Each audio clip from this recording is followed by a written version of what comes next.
Welcome to Falcon eSchool YouTube channel. Kindly subscribe our channel and don't forget to press the bell icon.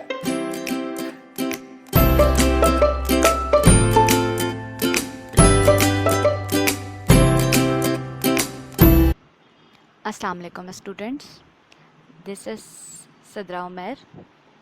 मैं आप लोगों की biology की class conduct करूँगी। Hopefully आप लोगों को स्लाइड समझ में आएंगी और जो मैं लेक्चर दूँगी वो भी आप लोगों को समझ में आएगा।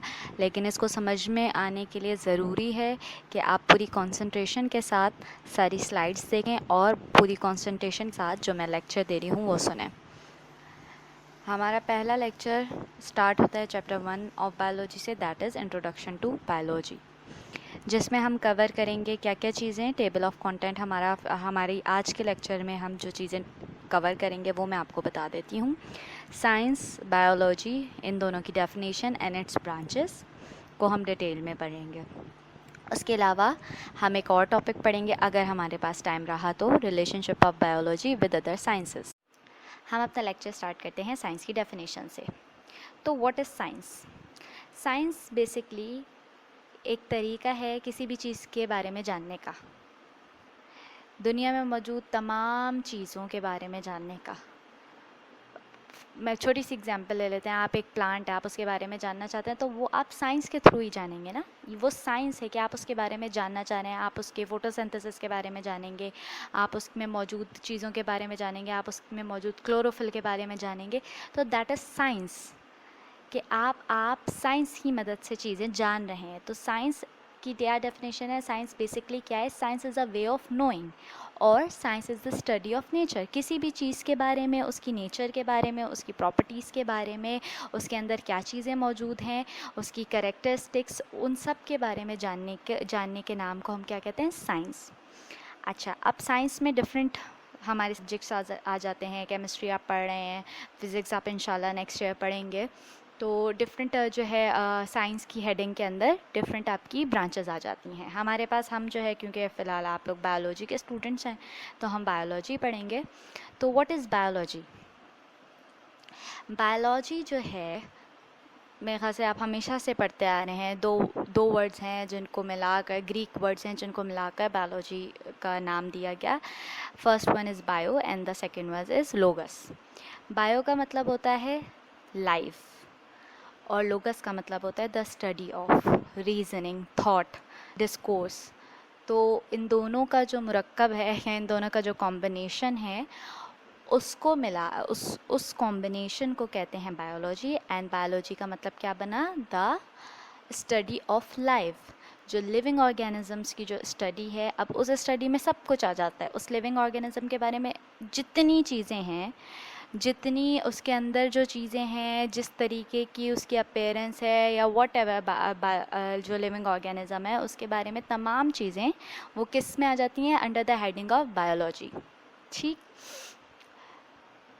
it means that all aspects of life and every type of living organism are discussed in biology। वही बात जो मैंने अभी आपको समझाई कि लिविंग ऑर्गेनिज्म के तमाम तर एक्सपेक्ट्स को जो जो चीज़ डिस्कस करती है, जिस हेडिंग के अंदर आप डिस्कशन करते हैं लिविंग थिंग के तमाम एक्सपेक्ट्स को, that is called as biology. अब हम आ जाते हैं अपनी नेक्स्ट स्लाइड पर, that is information provided by biology. अच्छा जनाब, तो इस स्लाइड में बेसिकली हम क्या पढ़ेंगे कि बायोलॉजी पढ़नी क्यों ज़रूरी है, बायोलॉजी हमें कौन सी इंफॉर्मेशन देती है, बायोलॉजी आखिर हमें क्या बताती है, क्या फ़ायदा है बायोलॉजी का।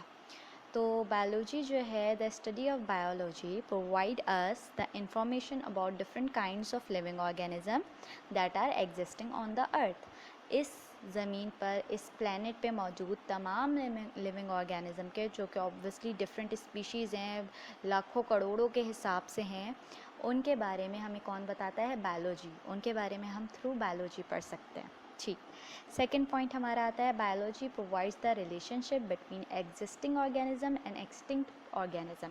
अच्छा जनाब, एक्सटिंक्ट ऑर्गेनिजम्स क्या होता है?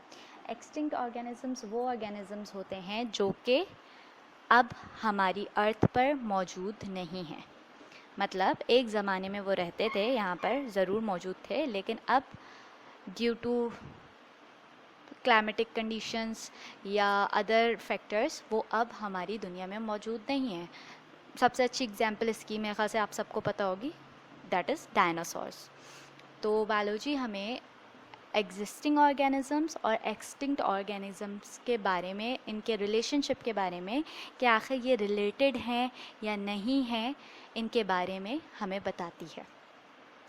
थर्ड पॉइंट पे हम आते हैं, biology provides the knowledge to identify groups of different organisms on the basis of similarities, dissimilarities and relationship.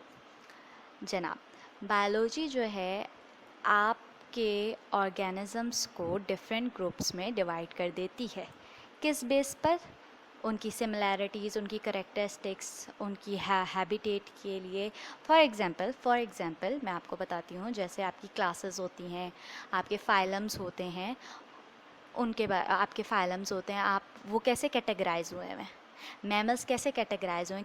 किसी करेक्टरिस्टिक के हिसाब से कैटेगराइज हुए हैं ना वो, कि अच्छा जनाब मैमल्स जो हैं वो उनके पास मेमोरी ग्लैंड्स होते हैं और वो they give birth to their offsprings, ठीक है, वो एग्स नहीं देते, वो ऑफस्प्रिंग पैदा करते हैं, ठीक है।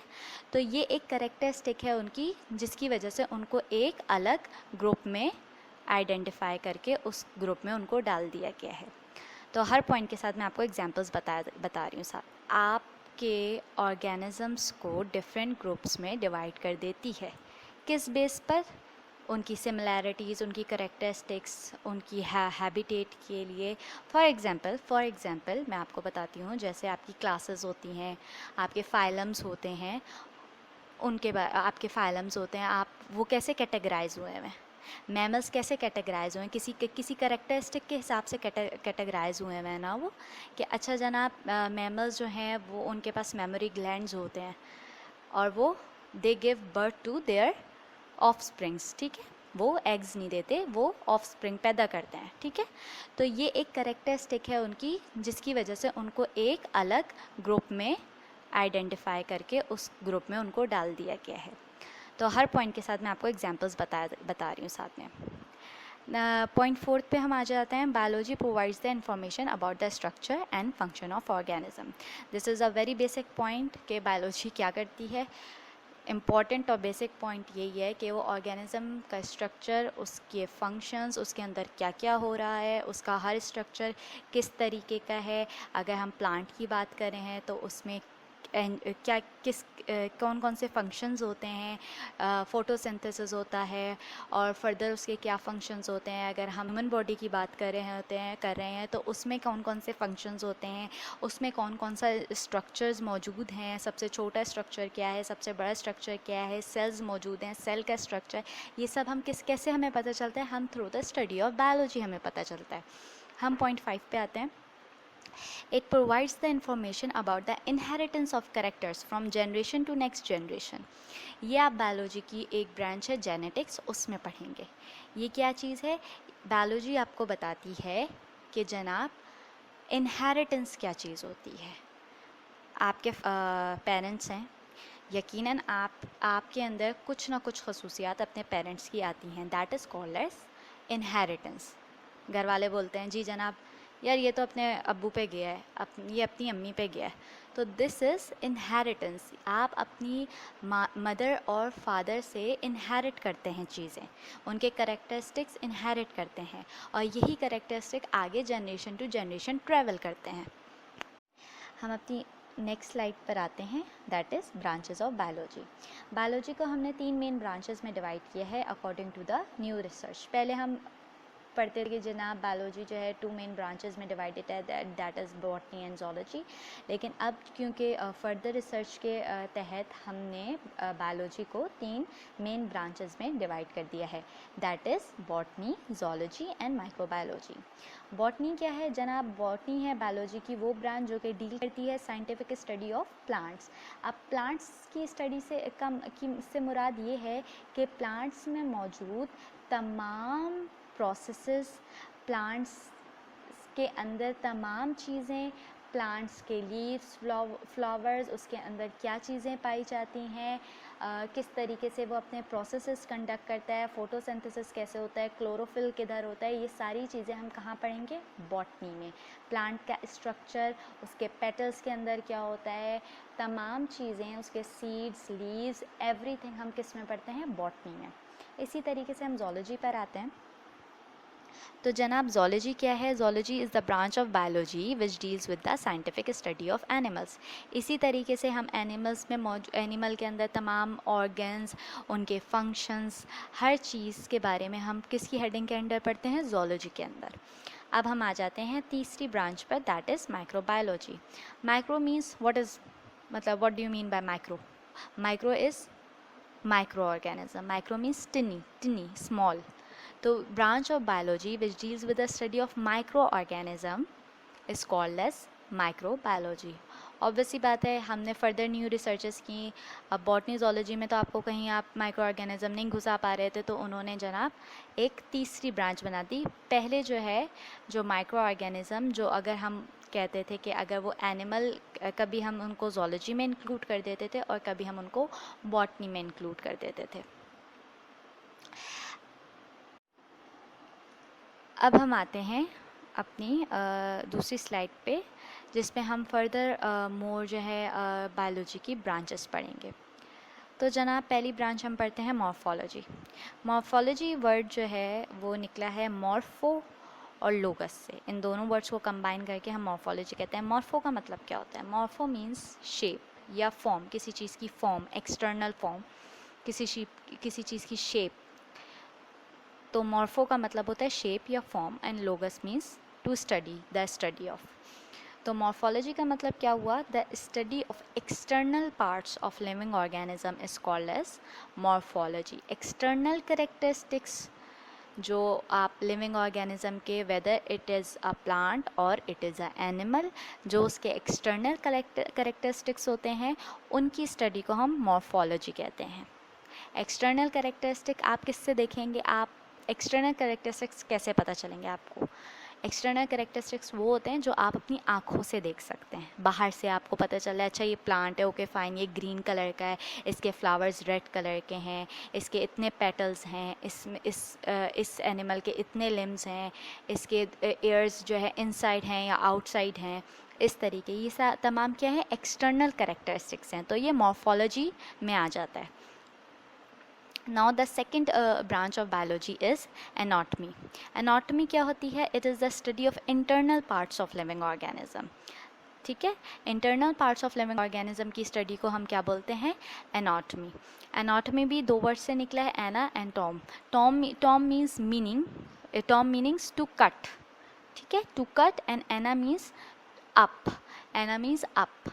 एनाटॉमी किससे निकला है? एनाटॉम। एनाटॉम का मतलब होता है to cut up.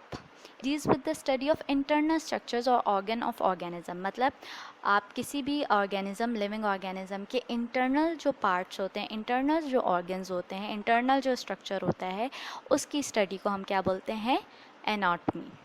For example plants में कैसे? प्लांट्स में हमने देखा कि उनकी रूट्स में जो है किस तरीके की सेल्स की जो है अरेंजमेंट हुई हुई है, टिश्यू में अलग तरीके के सेल्स मौजूद हैं, रूट्स में अलग तरीके के टिश्यूज़ मौजूद हैं, स्टेम में अलग तरीके के टिश्यूज़ मौजूद हैं, लीव में अलग तरीके के टिश्यूज़ मौजूद हैं। बिल्कुल इसी तरीके से आपका जो है क्या कहते हैं, जो आपके एनिमल्स हैं उनमें भी इसी तरीके की एनाटॉमी में इसी तरीके की स्टडी होती है कि किस तरह इंटरनल ऑर्गन्स जो है उनकी साख्त कैसी है और वो किस तरीके के टिश्यूज से बने हुए हैं, कौन से सेल्स हैं। फॉर एग्जांपल हार्ट है तो हार्ट में कार्डियक सेल्स होते हैं और डिफरेंट तरीके के सेल्स होते हैं, कौन से टिश्यूज़ किस ऑर्गन में मौजूद हैं। तो ये सारी चीज़ें किस चीज़ में आती हैं? एनाटॉमी में आती हैं।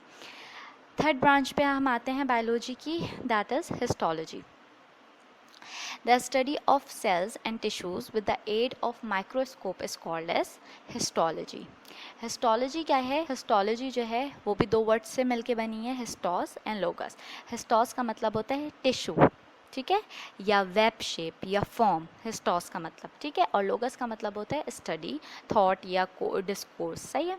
तो study of tissues, plant tissues, whether plant tissues और animal tissues under a microscope, क्योंकि ऑब्वियस सी बात है आप जो प्लांट के टिश्यूज़ हैं या एनिमल्स के जो टिश्यूज़ हैं वो अपने नेकेड आई से नहीं देख सकते। तो अंडर माइक्रोस्कोपिक एग्जामिनेशंस जो टिश्यू की स्टडी होती है, प्लांट्स और एनिमल के टिश्यूज़ की जो स्टडी होती है, that is called as histology.